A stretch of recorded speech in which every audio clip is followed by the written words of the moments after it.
বায়েস ওয়াল ফকির, তোমরা কুরবানির গোশত নিজেরা খাও, দুস্থ গরিব ফকির মিসকিনকে খেতে দাও।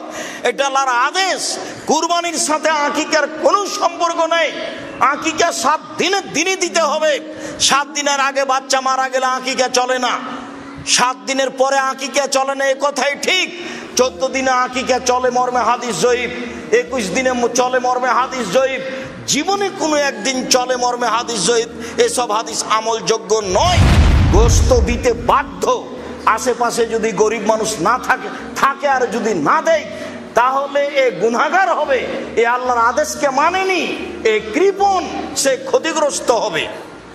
আর আকিকার গোশত ব্যক্তিগত গোশত, সে খাবে কি দিবে সেটা তার ব্যাপার। আকিকা করে নেকি হয় না, আকিকা করে বাপের জিম্মেদারি নামে। আর কুরবানি হচ্ছে নেকির কাজ। কুরবানি অনেক বড় নেকির কাজ। যেসব মাধ্যম দিয়ে আল্লাহকে খুব বেশি সন্তুষ্ট করা যায়, তার একটা বড় মাধ্যম হচ্ছে কুরবানি। কেউ যদি কুরবানির চন্দ্র দেখে, তাহলে সে নখ চুল কাটতে পাবে না, এটা আল্লাহ রাসূলের আদেশ। যারা কুরবানি করবে তাদের উপরে এই আদেশ। সম্মানিত মসজিদের মুসাল্লি, প্রশংসা আল্লাহর জন্য, শান্তি অবতীর্ণ হোক আল্লাহর রাসূলের উপর সাল্লাল্লাহু আলাইহি ওয়াসাল্লাম।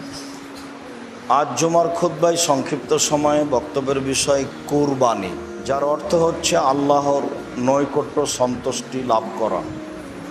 যেসব মাধ্যম দিয়ে আল্লাহকে খুব বেশি সন্তুষ্ট করা যায়, তার একটি বড় মাধ্যম হলো কুরবানি করা। কুরবানি করে মানুষ আল্লাহকে খুব বেশি বেশি সন্তুষ্ট করতে পারে, যা একাধিক আয়াত ও হাদিস দ্বারা বোঝা যায়। কুরবানি আজ থেকে প্রায় ৫,৫০০ বছর পূর্বে ইরাকের ব্যাবিলন শহরের উর নামক গ্রামে ইব্রাহিম আলাইহিস সালাম জন্মগ্রহণ করেন। তিনি যে কুরবানি করেছিলেন, সেই কুরবানি আমাদের কুরবানি। যদিও কুরবানি আদম আলাইহিস সালাম থেকেই চালু রয়েছে। আদম আলাইহিস সালামের এক ছেলে এক মেয়ে একসাথে জন্ম নিত। আগের ছেলে পরের মেয়ে, পরের ছেলে আগের মেয়ে, এভাবে তিনি বিবাহ দিতেন। কাবিলের সাথে জন্ম নিয়েছিল ইকলিমা, আর হাবিলের সাথে জন্ম নিয়েছিল লিওয়াজা। ইকলিমা দেখতে বেশি সুন্দরী ছিল লিওয়াজার চেয়ে। সময় আসলে আদম আলাইহিস সালাম তার নীতি অনুযায়ী বিবাহের প্রস্তাব পেশ করেন। তাতে কাবিল প্রস্তাব প্রত্যাখ্যান করে। কাবিল বলে, আমার সাথে যে মেয়ে জন্ম নিয়েছে আমি তাকে বিবাহ করব। পরিস্থিতি দেখে আদম আলাইহিস সালাম বললেন, তাহলে তোমরা দুইজন আল্লাহর দরবারে কুরবানি পেশ করো। যার কুরবানি কবুল হবে সেই ইকলিমাকে বিবাহ করবে। সেই সময়ের কুরবানি কবুলের পদ্ধতি ছিল আকাশ থেকে আগুন এসে জ্বলে যাবে।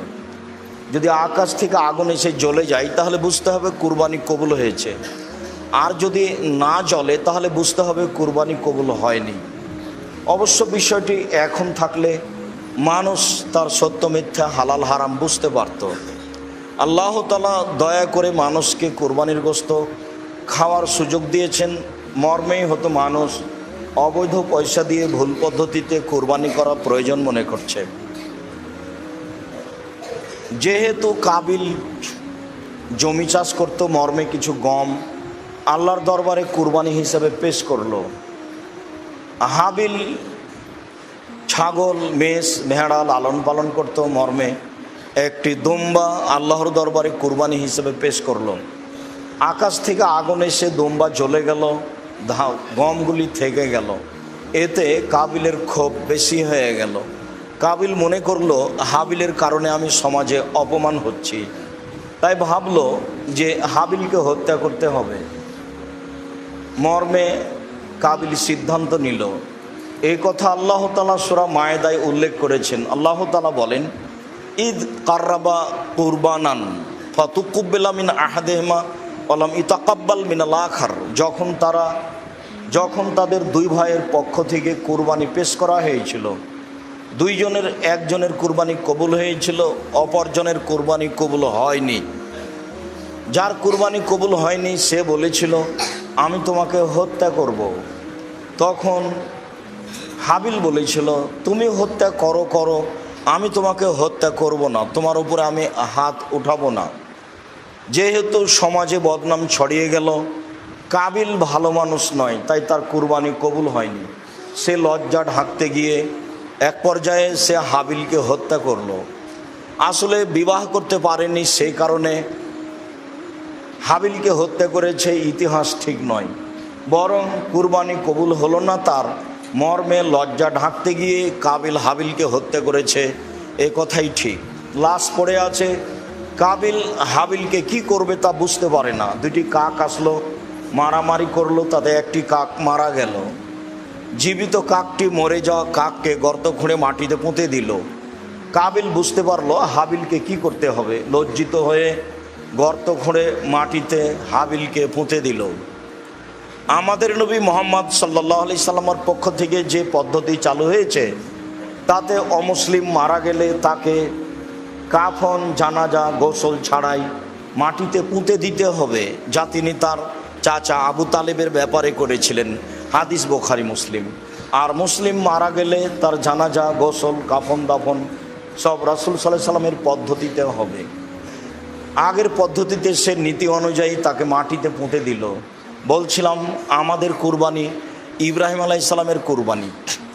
ইব্রাহিম আলাইহিস সালাম তার স্ত্রী সারাকে সাথে নিয়ে এক এলাকা দিয়ে পার হচ্ছিলেন।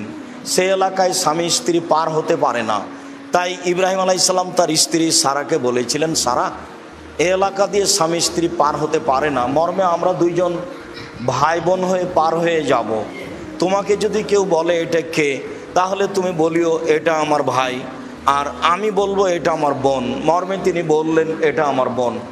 তিনি তার স্ত্রীকে বললেন, সারা, আমি কিন্তু তোমার কথা বলে দিয়েছি, তুমি আমার বোন। তুমি যদি আমাকে মিথ্যুক প্রমাণ করো তাহলে এটা কেমন হবে, তুমি আমাকে মিথ্যুক প্রমাণ করো না। এরপরেও তিনি বললেন, মনে রেখো সারা, মাটির উপরে মাত্র দুইজন মুসলমান, আমি আর তুমি, এছাড়া আর কোনো মমিন মুসলমান নেই। এই হিসেবে আমরা দুইজন ভাই বোনও বটে। অনেক কৌশলের পরেও ইব্রাহিম আলাইহিস সালাম তার স্ত্রীকে রক্ষা করতে পারলেন না। তার স্ত্রীকে স্বৈরাচারী শাসকের কাছে পাঠানো হলো। যখন স্বৈরাচারী শাসকের কাছে তিনি গেলেন, সে দাঁড়িয়ে তার সাথে অন্যায় করতে চাইলো। সারা বললেন, থামেন, আগে অজু হবে, 2 রাকাত সালাত হবে, তারপরে কথা হবে। সারা অজু করলেন, 2 রাকাত সালাত আদায় করলেন, তারপরে বললেন, আল্লাহুম্মা ইন কুনতু আমানতু বিকা ওয়া বিরাসূলিকা ওয়া আহসানতু ফারজি ইল্লা লা যাওজি। আমি যদি তোমাকে বিশ্বাস করে থাকি আর তুমি তোমার নবী ইব্রাহিমকে নবী বলে বিশ্বাস করে থাকি, আমি যদি আমার জীবনে কোনোদিন অশ্লীল জেনার কাজে লিপ্ত না হয়ে থাকি, তাহলে এই নির্জন ঘরে যেন এই লোক আমার গায়ে হাত লাগাতে পারে না। তার কথা শেষই হয়নি, স্বৈরাচারী শাসক অজ্ঞান হয়ে পড়ে গেল। ঘটনা 3 বার ঘটলো। তখন স্বৈরাচারী শাসক বলল, এই তোমরা কে রয়েছ? তোমরা তো আমার কাছে শয়তান পাঠিয়েছ, ভালো মানুষ পাঠাওনি, তোমরা একে নিয়ে যাও। এরপরে একে একটা মহিলা উপঢকন হিসাবে দাও, যার নাম হাজেরা। অত্র বুখারী মুসলিমের বিবরণের এখানে একটি কথা বলতে চাই যে, মনে রাখবেন জীবনে যার উপকার করবেন সে আপনার ক্ষতি করবে, এটাই স্বাভাবিক। তবে ক্ষতি সাধন মনে করেই উপকার করতে হবে। সারা স্বৈরাচারী শাসককে 3 বার দোয়া করে রক্ষা করলেন। সে আসলে এখন ধ্বংস হয়ে যাবে, কিন্তু সারা বলছিলেন, আল্লাহ তুমি একে বাঁচিয়ে দাও, এ যদি এখানে মারা যায় তাহলে আমি আর আমার স্বামী আমরা দুজন আটকা পড়ব। এ বলবে বা এর লোকেরা বলবে যে আমি তার স্বামীকে, আমি সেই লোককে হত্যা করেছি। তখন আমরা হত্যার দোষে আমি আর আমার স্বামী ইব্রাহিম আটকা পড়ব। তুমি একে এই বিপদ থেকে রক্ষা করো। 3 বার আল্লাহর দরবারে দোয়া করে সারা তাকে বিপদ থেকে রক্ষা করলেন। শেষ পর্যন্ত স্বৈরাচারী শাসক বলল, সারা হলো শয়তান। এই তোমরা কে রয়েছ? এ তো শয়তান, তোমরা তো আমার কাছে শয়তানকে পাঠিয়েছ, মানুষকে তো পাঠাওনি। তোমরা একে নিয়ে যাও, একে একটা হাতে উপঢকন দাও, যার নাম হাজেরা। সারা হাজেরাকে সাথে নিয়ে ইব্রাহিম আলাইহিস সালামের কাছে গেলেন। ইব্রাহিম আলাইহিস সালামের কাছে গিয়ে বললেন, স্বৈরাচারী শাসককে আল্লাহ ধ্বংস করেছে, তার উদ্দেশ্য সফল হয়নি। সে একটা কাজের মেয়ে সাথে দিয়েছে, যার নাম হাজেরা। ইব্রাহিম আলাইহিস সালাম তার স্ত্রী সারা ও কাজের মেয়ে হাজেরাকে সাথে নিয়ে স্বদেশ চললেন। এক পর্যায়ে সারা হাজেরাকে বললেন, দেখো হাজেরা, আমাদের তো কোনো ছেলে মেয়ে নেই, আমরা তো বেশ বয়সের হয়ে গেছি, তুমি আমার স্বামীর সাথে বিবাহ বন্ধনে আবদ্ধ হও, যদি আমাদের কোনো ছেলে মেয়ে জন্ম নেয়। হাজেরা বললেন, দেখেন যা আছি ভালো আছে, বিবাহ হয়ে গেলে হয়তো ভালোবাসায় ফাটল ফাটতে পারে, তো বিবাহ না হওয়াই ভালো। বারবার বলার কারণে এক পর্যায়ে ইব্রাহিম আলাইহিস সালাম হাজেরাকে বিবাহ করলেন। মর্মে ইসমাইল আলাইসাল্লাম জন্ম নিল। ইসমাইল আলাইসাল্লাম জন্ম নিলেই যা হওয়ার তাই হলো। হাজেরা এবং সারার মধ্যে ভালোবাসায় দেখা দিল তফাৎ। পরিস্থিতি দেখে ইব্রাহিম আলাইসাল্লাম তার স্ত্রী হাজেরা এবং দুধের ছেলে ইসমাইলকে সাথে নিয়ে বনবাস স্বরূপ চললেন কাবা ঘরের পাশে। সেখানে কাবা ঘর ছিল না। বিবরণে এসেছে ফাওয়াজা হুমায়ুন্দা দাওহাতা ফাওকা জামজামা আলাল মসজিদে। ইব্রাহিম আলাইসাল্লাম তার স্ত্রী এবং তার ছেলেকে কাবা ঘরের পাশে জমজম কূপের উপরে রেখে দিলেন। রেখে দিয়ে তিনি উল্টা বাড়ির পথে চললেন। পিছনে পিছনে স্ত্রী হাঁটতে লাগলেন। স্ত্রী বলতে লাগলেন, আপনি কোথায় যাচ্ছেন? আপনি কোথায় যাচ্ছেন? আপনি আমাকে কিছু বলছেন না কেন? আপনি এমন একটা উপত্যকায় ছেড়ে যাচ্ছেন যেখানে মানুষজন তো নেই, ঘাস পাতাও নেই। আপনি আমাকে কিছু বলবেন তো? আপনি কি এইভাবে নির্মমভাবে আল্লাহর আদেশে চলে যাচ্ছেন? আল্লাহ কি আপনাকে এভাবেই চলে যেতে বলেছেন? আপনি এমন একটা জায়গায় যেখানে যাচ্ছেন যেখানে মানুষ পানিজন খাওয়ার কোনো ব্যবস্থাই নাই। আপনি আমাকে কিছু বলবেন না? আল্লাহ কি আপনাকে এইভাবে চলে যেতে বলেছেন? উত্তরে তিনি বললেন না। হ্যাঁ, তখন তিনি মুখ ঘুরিয়ে বলেছেন, তা বোঝা যায় না। চলার পথেই সামনের দিকে মুখ করে বলেছেন হ্যাঁ। তবে তিনি এ কথা বলেননি কোনো সমস্যা হবে না, থাকো। তবে তিনি এ কথা বলেননি কোনো চিন্তা করেন না, তুমি কোনো চিন্তা করো না, কোনো সমস্যা হবে না, এরকম কোনো কথা তিনি সান্ত্বনামূলক বলেননি। যেতে যেতে যখন সানিয়া পাহাড়ের পাশে চলে গেলেন তখন উল্টা ফিরে তিনি কাবা ঘরের দিকে লক্ষ্য করলেন। কাবা ঘরের দিকে লক্ষ্য করে তিনি পরিবারের জন্য দোয়া করতে লাগলেন। পরিবারের প্রতি তার ভালোবাসার অভাব ছিল না। উপর থেকে আদেশ হয়েছে ছেলে মেয়েকে এইভাবে রেখে চলে যেতে হবে, স্ত্রী পরিবারকে এইভাবে রেখে চলে যেতে হবে, এটাই আদেশ।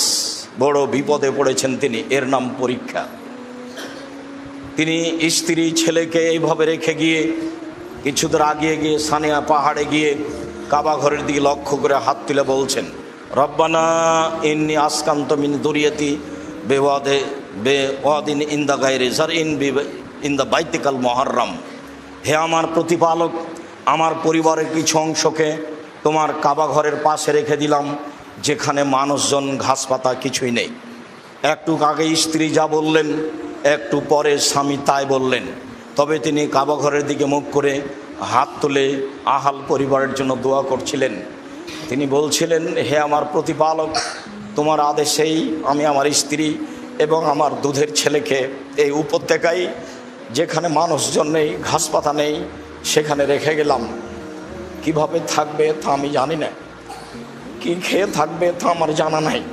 তুমি আদেশ করেছ, তোমার আদেশ পালনার্থে আমি আমার দুধের সন্তান, আমি আমার স্ত্রীকে রেখে চলে গেলাম। তিনি চলে গেলেন।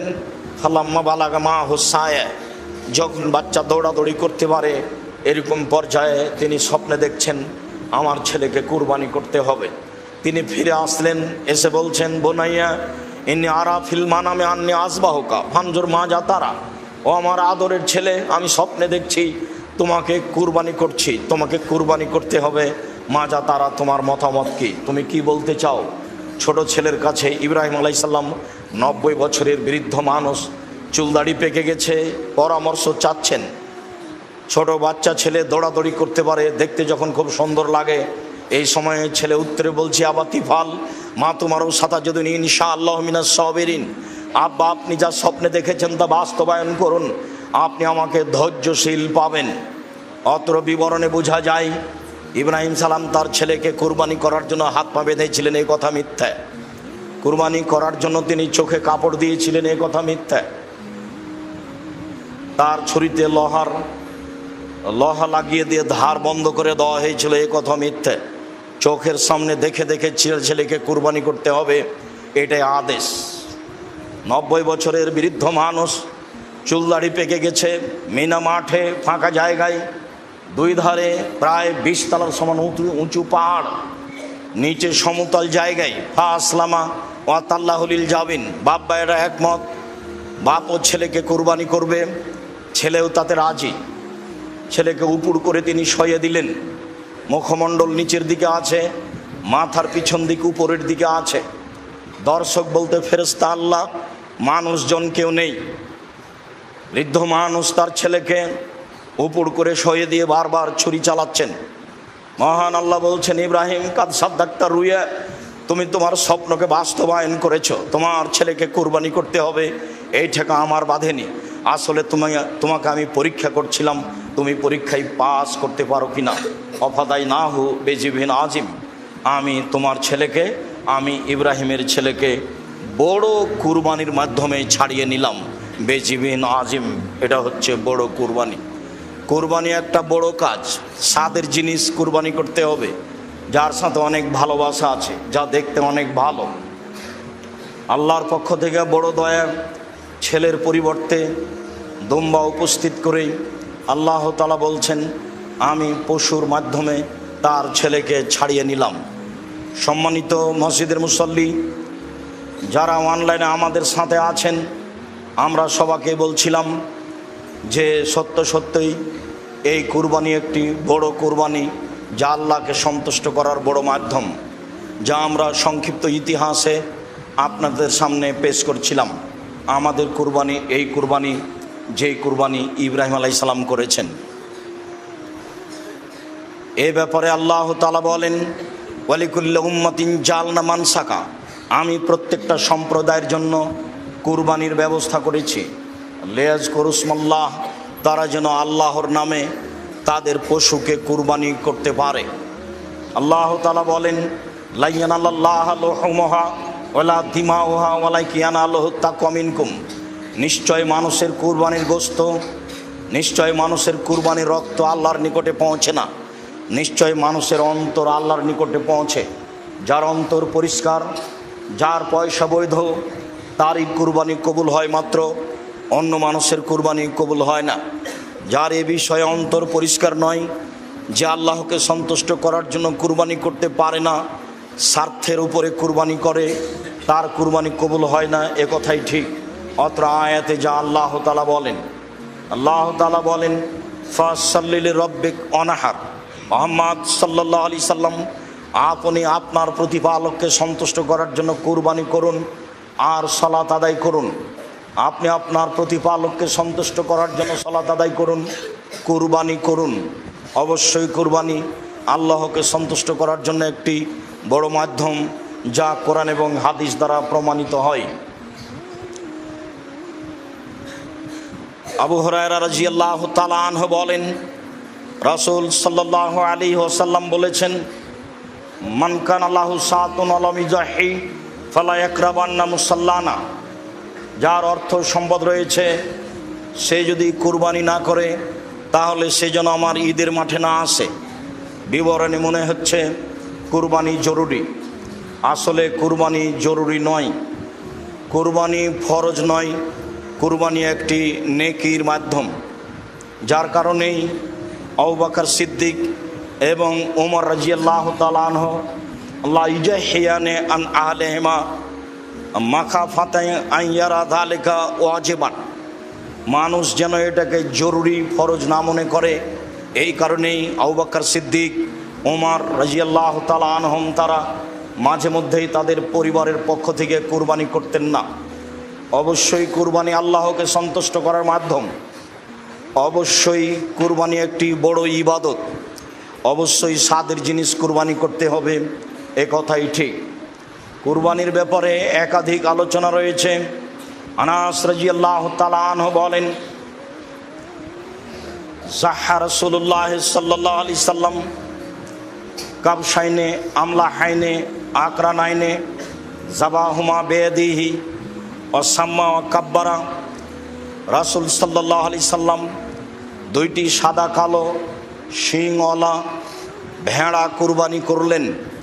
তিনি তার নিজ হাতে করলেন। তিনি আল্লাহু আকবার, বিসমিল্লাহ আল্লাহু আকবার বললেন। বর্ণনাকারী বলেন, রাআইতুহু ওয়াজিআন কাদামু আলা সিফাহিমা, আল্লাহর নবীকে আমি দেখলাম, তিনি তার কুরবানির পশুর চোয়ালের উপরে, পাঁজরের উপরে পা রেখে বিসমিল্লাহ আল্লাহু আকবার বলে কুরবানি করলেন। একাধিক সহিহ হাদিসে রয়েছে কুরবানির কথা, একাধিক আয়াতে রয়েছে কুরবানির কথা। অবশ্যই আমরা আল্লাহকে সন্তুষ্ট করার আশায় কুরবানি করব, যাতে করে আমাদের পরকালে সফলতা নেমে আসে। আল্লাহ তুমি আমাদেরকে তোমাকে সন্তুষ্ট করার জন্য কুরবানি করার তৌফিক সুযোগ করে দাও। আল্লাহুম্মা আমিন। আল্লাহুম্মা সাল্লি আলাইহি আল্লাহুম্মা বারিক আলাইহি।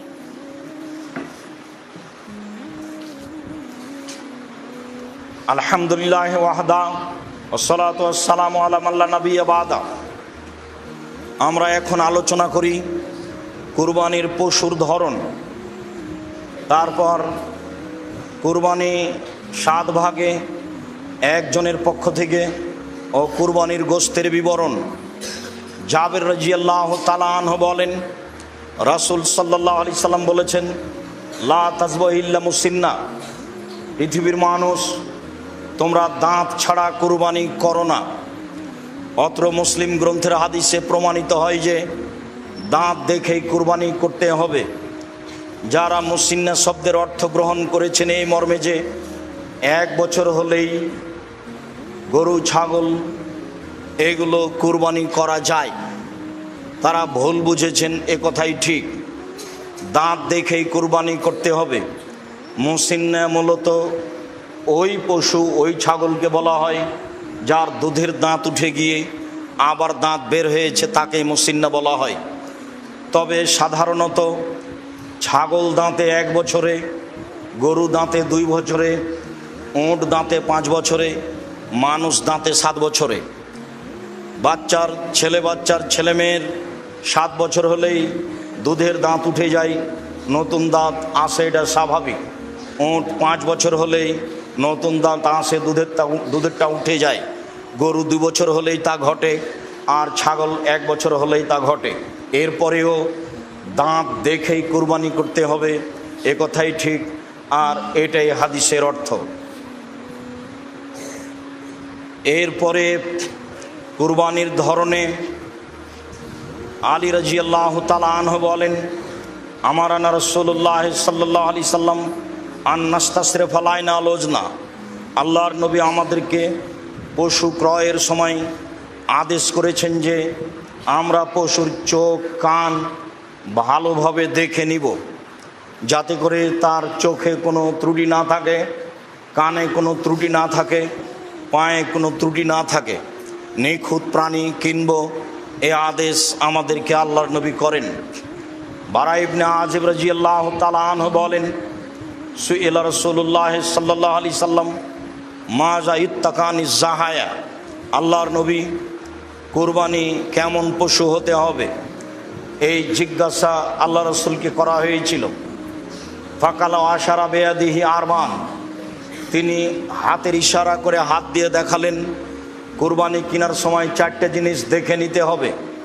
আল আরজাওয়াল বাইগিনো দালওয়াহা, অল আওয়ারওয়াল বাইগিনো আরওয়াহা, অল মারিজাতাল বাইগিনো মারাজোহা, অল আজফাল্লাতি লা তনকা। পশু নেওয়ার সময় দেখে নিতে হবে স্পষ্ট ল্যাংড়া হয় না যেন, স্পষ্ট কানা হয় না যেন, স্পষ্ট রোগা হয় না যেন, গায়ে গোস্ত থাকে যেন, মোটা তাজা হয়, শুখা শুষ্ক গায়ে গোস্ত নাই এমন হয় না যেন। তিনি 4টে জিনিস অত্র হাদিসে দেখার জন্য বললেন। স্পষ্ট কানা, স্পষ্ট খোড়া, স্পষ্ট রোগা এবং গায়ে গোস্ত, এইগুলোর কথা তিনি উল্লেখ করলেন। এখানে আর একটি কথা উল্লেখ থাকে যে নিখুঁত প্রাণী কুরবানির জন্য কেনার পরে যদি হাত পা ভেঙে যায়, টেরা হয়ে যায়, তাহলে কোনো সমস্যা নেই, এ ব্যাপারেও সহিহ হাদিস রয়েছে। তবে খুদ অলাই গরু যদি কিনা হয় তাহলে তা আবার ফেরত দিতে হবে, ওটা পরিবর্তন করে নতুন কিনতে হবে। কেনার পরে যদি প্রাণী নিখুঁত হয়ে ক্ষতিপূর্ণ হয়ে যায়, তাতে কোনো দোষ ত্রুটি দেখা যায়, তাহলে তাতে কোনো সমস্যা নেই। তবে নিখুঁত যদি কিনতে না পারেন, ক্ষতিপূর্ণ কিনে থাকেন, তাহলে পশু পরিবর্তন করতে হবে, এ কথাই ঠিক। নিখুঁত প্রাণী কুরবানি করতে হবে, এ কথাই ঠিক। সম্মানিত মসজিদের মুসল্লি, এবার আমরা আলোচনা করি কুরবানি একজনের পক্ষ থেকে না, 7 জনের পক্ষ থেকে। জাবের রাদিয়াল্লাহু তাআলা আনহু বলেন, রাসূল সাল্লাল্লাহু আলাইহি সাল্লাম বলেছেন, আল বাকারাতান সাবাতিন অল জাজুরান সাবাতিন, গরু 7 জনের পক্ষ থেকে, উট 7 জনের পক্ষ থেকে। গরু 7 জনের পক্ষ থেকে কুরবানি করা যায়, উটকেও 7 জনের পক্ষ থেকে কুরবানি করা যায়। ইবনে আব্বাস রাদিয়াল্লাহু তাআলা আনহু বলেন, কুন্নামান নবী সাল্লাল্লাহু আলাইহি সাল্লাম ফি সাফারিন ফাহাজার আল আজহা, আমরা একদা রাসূলের সাথে সফরে ছিলাম, কুরবানির সময় হয়ে গেল। ফাস্তারাকনা ফিল বাইরাতে আশারা অফিল বাকারাতে সাবা, আমরা উটে 10 জন অংশগ্রহণ করলাম আর গরুতে 7 জন অংশগ্রহণ করলাম। অত্র 2টি সহিহ হাদিসে বোঝা যায় যে 7 জন একটি গরুতে অংশগ্রহণ করতে পারে, 10 জন একটি উটে অংশগ্রহণ করতে পারে। হাদিসগুলি যদিও সফরের সাথে সম্পৃক্ত, তারপরে আমরা সফরের সাথে বিবরণটি স্পষ্ট করতে চাই না, বরং বলতে চাই মানুষ যেখানে হোক না কেন জন হিসাবে 7 জন একটা গরুতে অংশগ্রহণ করতে পারে, জন হিসাবে 10 জন একটি উটে অংশগ্রহণ করতে পারে, এ কথাই ঠিক। তবে একটি গরুতে 7টি পরিবার অংশগ্রহণ করতে পারে, একটি উটে 10টা পরিবার অংশগ্রহণ করতে পারে, এ কথা ঠিক নয়। আমাদের দীর্ঘ 26 বছরের তদন্তে এরকম কোনো সহিহ হাদিস আমাদের নজরে আসেনি যাতে 7 পরিবার একটি গরুতে অংশগ্রহণ করবে, যাতে 10 পরিবার একটি উটে অংশগ্রহণ করবে।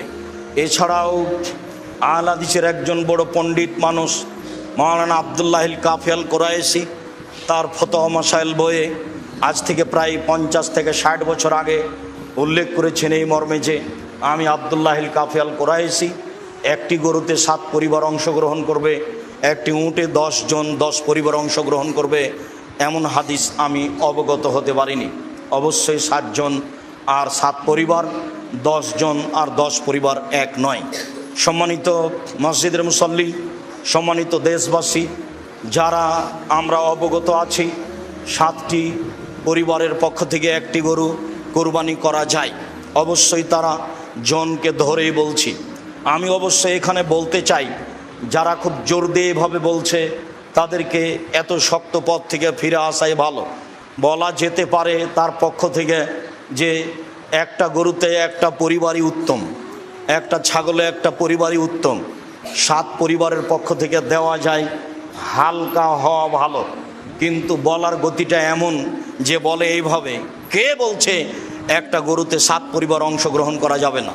তার বলার গতিতে মানুষ যেটা সঠিক সুন্দর সেটা পায় না, বলার ঢং গতি খুব শক্ত, যার কারণে সঠিক যেটা সেটা থেকে মানুষ দূরে থেকে যাচ্ছে।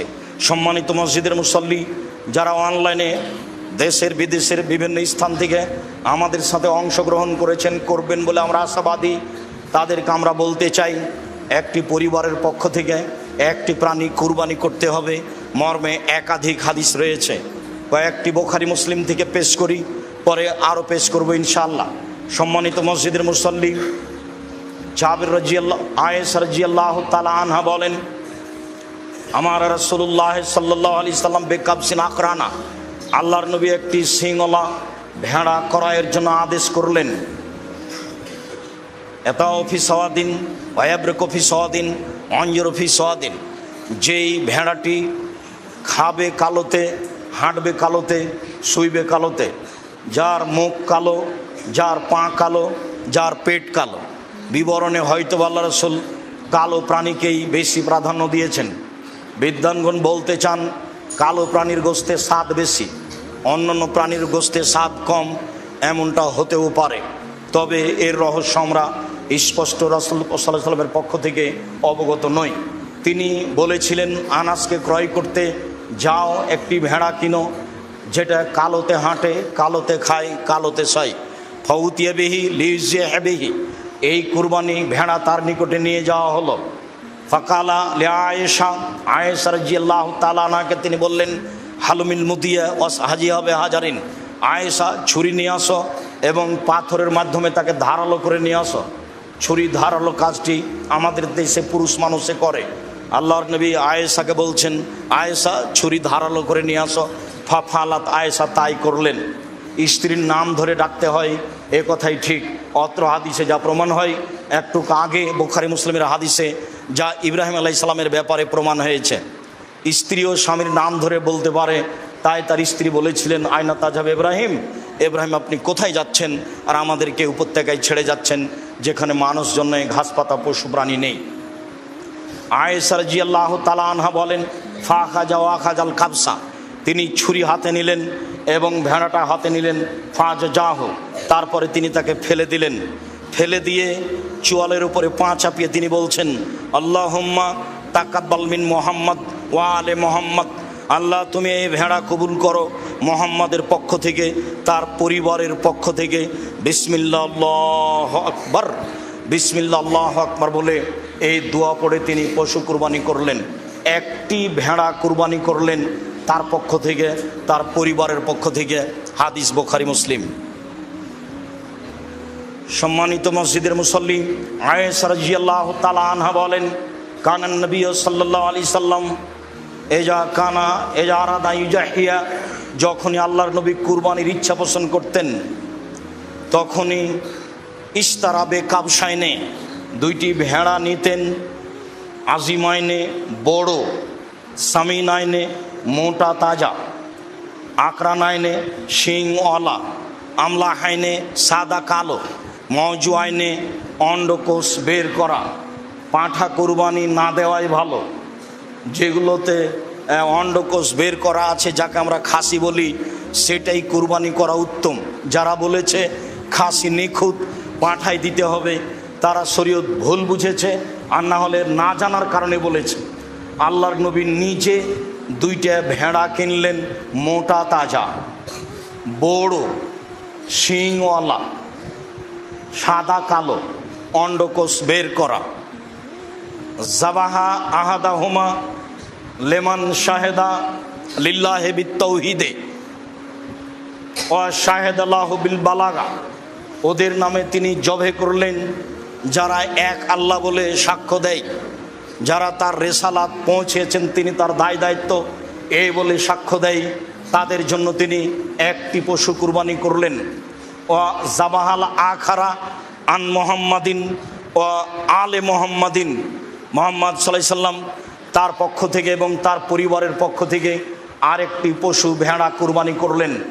অত্র সহিহ হাদিস প্রমাণ করে যে একটি পরিবারের পক্ষ থেকে একটি প্রাণী কুরবানি করতে হবে। 2, 3 আয়েশা রাদিয়াল্লাহু তাআলা আনহা বলেন নাহার রাসূলুল্লাহ সাল্লাল্লাহু আলাইহি ওয়াসাল্লাম ফি হাজ্জাতিল বিদায়ে আন আজওয়াজিহি বাদনাতান ওয়াহিদা, রাসূল সাল্লাল্লাহু আলাইহি সাল্লাম তার পরিবারের পক্ষ থেকে বিদায় হজে একটি গরু কুরবানি করেছিলেন।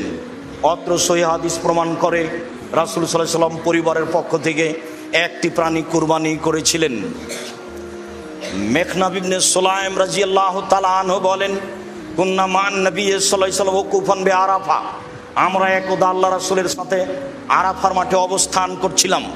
সামিতুহু ইয়াকুল, আমি রাসূল সাল্লাল্লাহু আলাইহি সাল্লামকে বলতে শুনলাম, তিনি বললেন ইয়া আইয়ুহান নাস ইন্না আলা কুল্লি আহলি বাইতিন ফি কুল্লি আমিন উজিয়া, মনে রেখো প্রত্যেকটা পরিবারের পক্ষ থেকে প্রতি বছর একটি প্রাণী কুরবানি করতে হবে।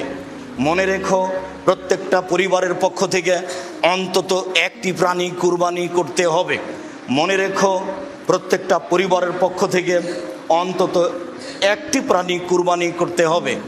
রাসূল সাল্লাল্লাহু আলাইহি সাল্লাম যদিও বিদায় হজে 100টি কুরবানি করেছিলেন, মানুষ একাধিক কুরবানি করুক, যেহেতু নেকির কাজ, কুরবানি একাধিক করুক, 2, 4টা 10টা 5টা 50টা করুক, নিজের নামে করুক আর নেকির জন্য করুক, ছেলেমেয়ের নামে করুক, সেটা ভিন্ন কথা। মরা মানুষের নামে কুরবানি চলে না, জীবিত মানুষের নামে কুরবানি চলে। যারা বলেছেন মরা মানুষের নামে কুরবানি করলে সেই গোশত ফকির মিসকিনকে নিয়ে দিয়ে দিতে হবে, এটা মন্তব্য মাত্র। কুরবানির পশু মরা মানুষের পক্ষ থেকে জবে করতে হবে মর্মে যে হাদিস এসেছে সে হাদিস অগ্রহণীয়।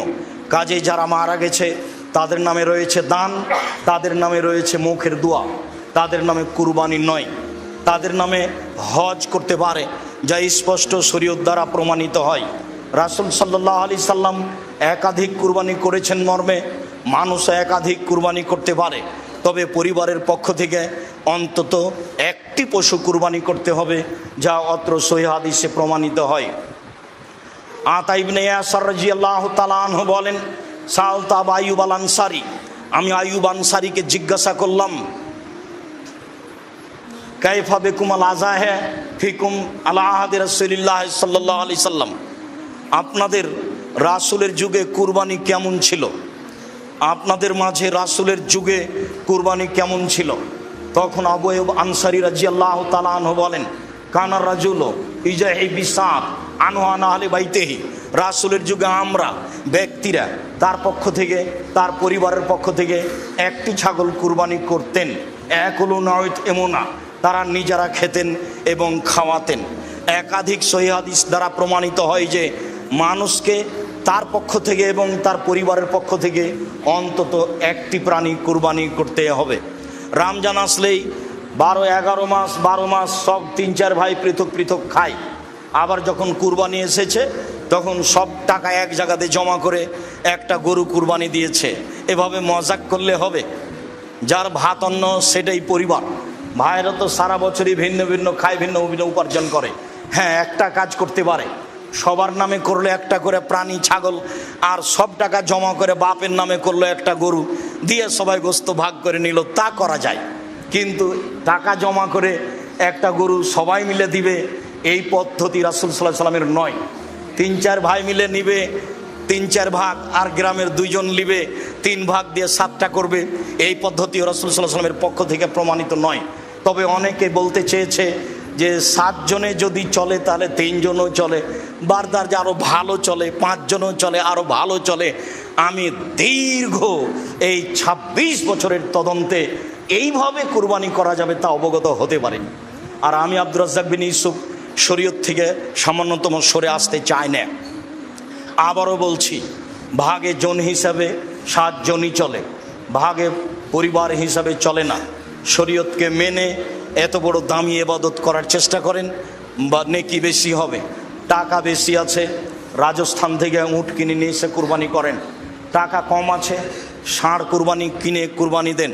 টাকা কম আছে, খাসি কিনে কুরবানি দেন। টাকা কম আছে, ছাগি কিনে কুরবানি দেন। টাকা কম আছে, ভেড়া কিনে কুরবানি দেন। একটা গরুর ভাগে যত টাকা লাগে ওই টাকা দিয়ে অন্তত বর্তমান বাজারে 3টে ভেড়া কিনে পাওয়া যায়। গোস্ত খাওয়ার উদ্দেশ্যে কুরবানি করলে তো তাহলে এটা কবুল হবে না, উদ্দেশ্যই তো উল্টা হয়ে আছে। লা ইয়ানালাল্লাহু লুহুমুহা ওয়ালা দিমাউহা ওয়ালাকিন ইয়ানালুহু তাকওয়া মিনকুম, আল্লাহর নিকটে তোমাদের কুরবানির গোস্ত, কুরবানির রক্ত পৌঁছে না, পৌঁছে তোমাদের অন্তর।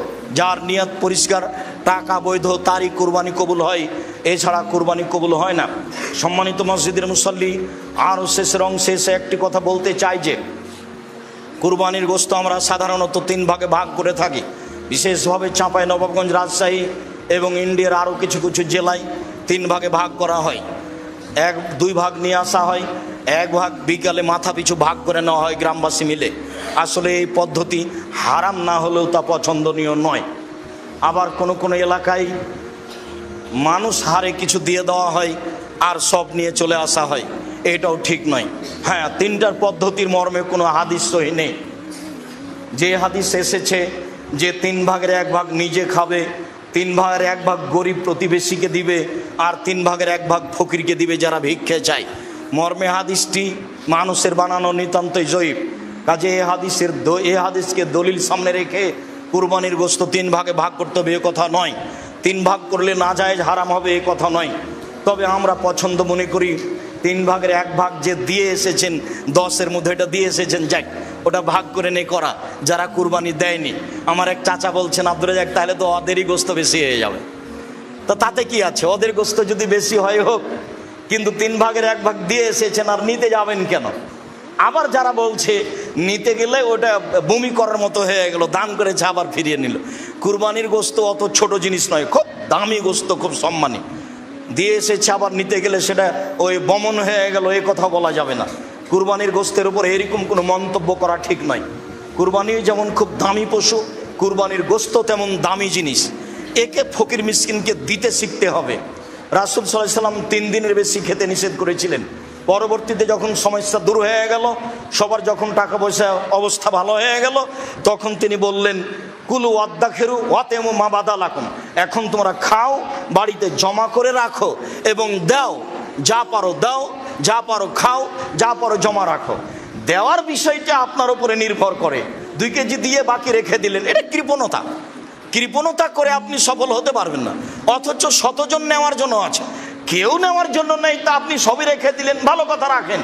অনেকে নেওয়ার জন্য আছে, আপনি সেখানে 2 কেজি দিয়ে বাকি রেখে দিলেন, এটা স্পষ্ট কৃপণতা। এটা মানুষকে বোঝানো সহজ, আল্লাহকে বোঝানো সহজ নয়। কেননা দিতে হবে, এটা আল্লাহর আদেশ। আল্লাহ তাআলা বলছেন ফাকুলু ওয়াতামুল বায়স ওয়াল ফকির, তোমরা কুরবানির গোশত নিজেরা খাও, দুস্থ গরীব ফকির মিসকিনকে খেতে দাও, এটা আল্লাহর আদেশ। কুরবানির সাথে আকিকার কোনো সম্পর্ক নেই। আকিকা 7 দিনের দিনই দিতে হবে। 7 দিনের আগে বাচ্চা মারা গেলে আকিকা চলে না, 7 দিনের পরে আকিকা চলে না, এ কথাই ঠিক।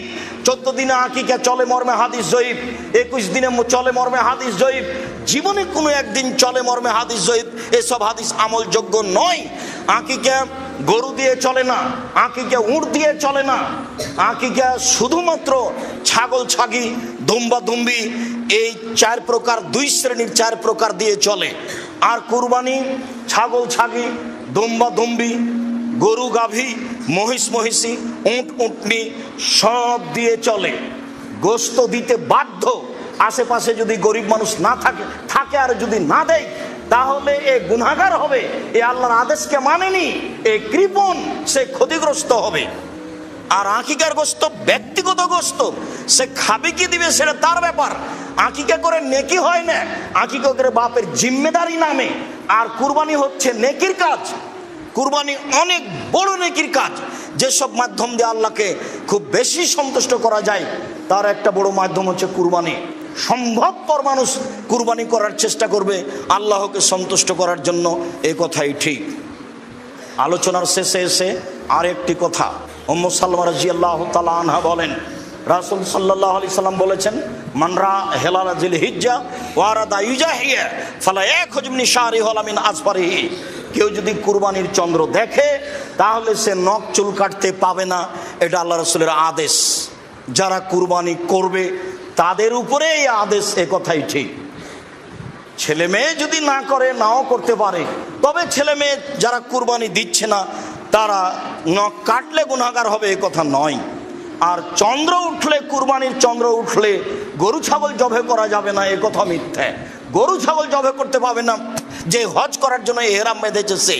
স্বাভাবিক মানুষ যেদিন হজের আলোচনা, আপনার জুলহিজ্জার আলোচনা আসবে, সেদিন আমরা আপনাদের সামনে বিস্তারিত বলবো।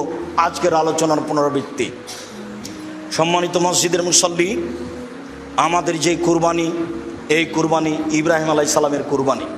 ইব্রাহিম আলাইহিস সালাম থেকে যে কুরবানি চালু হয়েছে সেটাই আমাদের কুরবানি। যদিও কুরবানি প্রথা আদম আলাইহিস সালাম থেকেই চালু রয়েছে। আদম আলাইহিস সালামই তার 2 ছেলেকে কুরবানি করার জন্য আদেশ করেছিলেন, যা কোরআন মাজিদ দ্বারা প্রমাণিত হয়। ইতিহাস আমরা সংক্ষিপ্তভাবে উল্লেখ করেছি।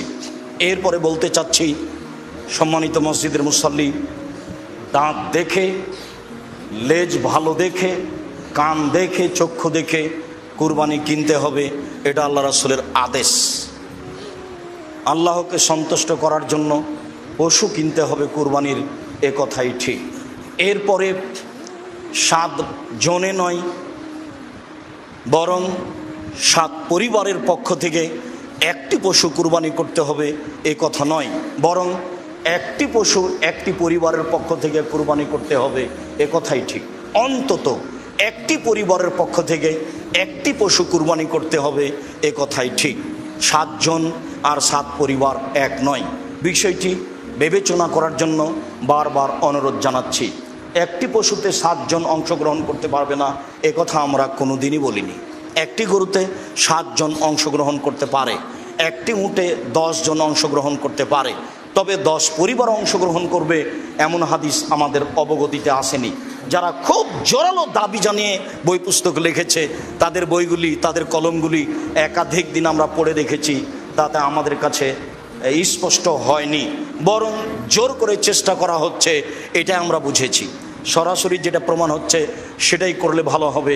একাধিক হাদিস রয়েছে, ব্যক্তি ও তার পরিবারের পক্ষ থেকে অন্তত একটি পশু কুরবানি করতে হবে। সম্মানিত মসজিদের মুসল্লি, কুরবানির গোশত 3 ভাগ করতে হবে, এ কথা নয়। 3 ভাগ করলে গুনাহ হবে, এ কথা নয়। তবে 3 ভাগ করে 1 ভাগ দিয়ে এসেছে, এটা না নেওয়াই ভালো। যারা কুরবানি করেনি, দিতে পারেনি, দেয়নি, তারাই ভাগ করে নেক, এ কথা ঠিক। কুরবানির গোশত আত্মীয় স্বজনকে দিতে হবে না এটা নয়, দিতেই হবে এ কথাও নয়। কুরবানির গোশতে আত্মীয় স্বজন রক্ষা করতে হবে এ কথা নয়। এই যে আম হচ্ছে এখন চাঁপাইনবাবগঞ্জের মানুষ, রাজশাহীর মানুষ আত্মীয় স্বজনের বাড়ি আম পাঠিয়ে আত্মীয়তা রক্ষা করবে। কুরবানির গোশত আত্মীয়র কাছে পাঠাতে হবে জরুরি এমনটা নয়, পাঠানো যাবে না এ কথা নয়, এটা স্বাভাবিক গতিতে রাখতে হবে। মর্মে মসজিদের সকল মুসল্লিকে এবং সাথে সাথে অনলাইনে যারা আমাদের সাথে রয়েছেন তাদেরকে সময়ের গতিতে আমাদের খুতবা যারা দেখবেন, শুনবেন, জানবেন তাদেরকে অনুরোধ জানাচ্ছি, একমাত্র আল্লাহকে সন্তুষ্ট করার আশায় সহিহ হাদিসকে সামনে রেখে কুরবানি করুন। আল্লাহ আপনাদের তৌফিক দান করুক, আল্লাহুম্মা আমিন। আল্লাহ, তুমি আমাদের এই কুরবানি তোমার রাসূলের পদ্ধতিতে করার তৌফিক দান করো। আল্লাহ, তুমি আমাদের জামিয়া সালাফিয়া কবুল করো। জামিয়া সালাফিয়ার ব্যাপারে যারা শত্রুতা করে তুমি তাদেরকে দমন করো, তুমি তাদেরকে হেদায়াত দান করো। আমাদের যে সমস্যা রয়েছে সেই সমস্যাগুলি তুমি দূর করে দাও।